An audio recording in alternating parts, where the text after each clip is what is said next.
Bonjour à toutes et à tous. Bienvenue dans le podcast Un monde sans enfants. Au printemps 2022, à Shanghai, il s'est passé un truc bizarre, lors d'un énième confinement. Les jeunes râlaient, la police s'interpose, parfois rudement bien sûr, et une de ces confrontations est filmée et sera diffusée, d'abord en Chine, puis sur toute la planète. On y entend, plus qu'on y voit d'ailleurs, un policier engueuler les jeunes, leur dire « ça suffit maintenant, vous rentrez chez vous, faites-le pour les générations futures ». Et là, un jeune homme répond « il n'y aura pas de génération future, nous sommes la dernière génération ». Pourquoi la dernière ? Parce qu'ils ne font plus d'enfants. Cette histoire d'un monde sans enfants, elle me fascine, elle me fait voyager. Et je vais vous raconter pourquoi. Pourquoi le monde ne mourra pas de surpopulation ? Pourquoi la Chine ne dominera pas le 21e siècle ? Pourquoi la Corée va disparaître, et même disparaître tout à fait ? Pourquoi le Japon consomme plus de couches pour vieux que pour bébés ? Pourquoi la femme française est exemplaire ? Pourquoi les loups font leur retour en Europe de l'Est ? Et je ne parle pas de la Russie. Pourquoi les jeunes ne baissent plus ? Et pourquoi les vieux rajeunissent ? Pourquoi il est possible d'acheter des maisons à 1 euro en Italie ? Pourquoi les guerres sont moins probables ? Là encore, je ne parle pas de la Russie. Pourquoi des universités dispensent maintenant des cours de drague ?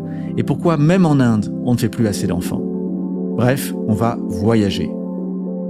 Je m'appelle David Duhamel et je suis professeur d'économie à l'Institut libre des relations internationales et des sciences politiques et enseignant à Sciences Po.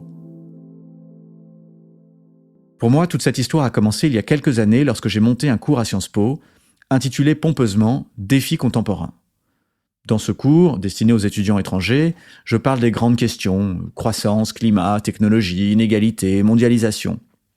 Mais il y a un sujet qui, sans faute, déchaîne les passions. Avoir des enfants, ou plutôt ne pas en avoir. Qu'on soit italienne, comme Carla. Moi, j'envisage une vie sans enfants.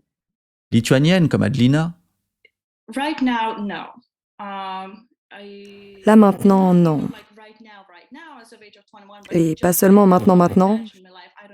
Je n'imagine pas avoir des enfants dans le long terme. Si Adelina n'envisage pas d'avoir des enfants, pour Hector, qui est espagnol, ce serait même quasiment irresponsable.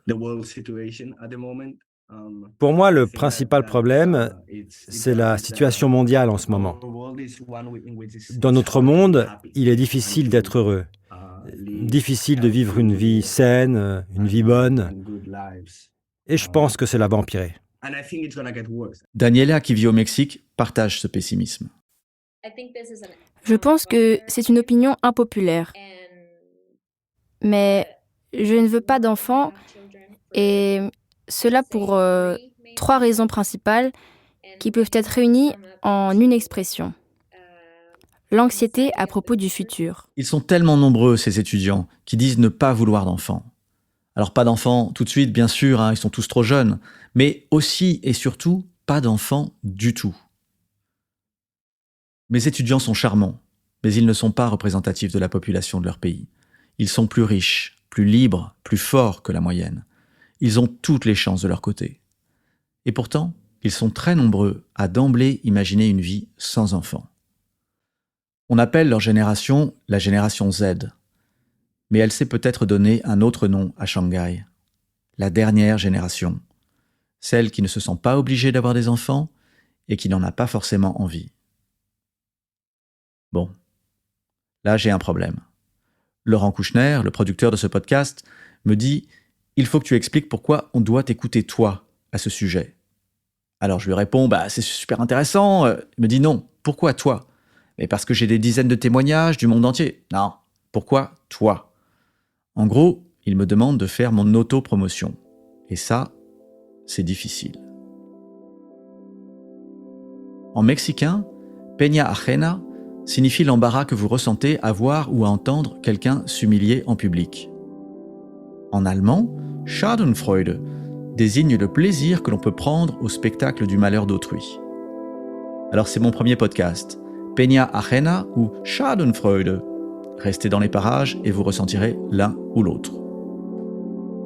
Bienvenue dans un monde sans enfants.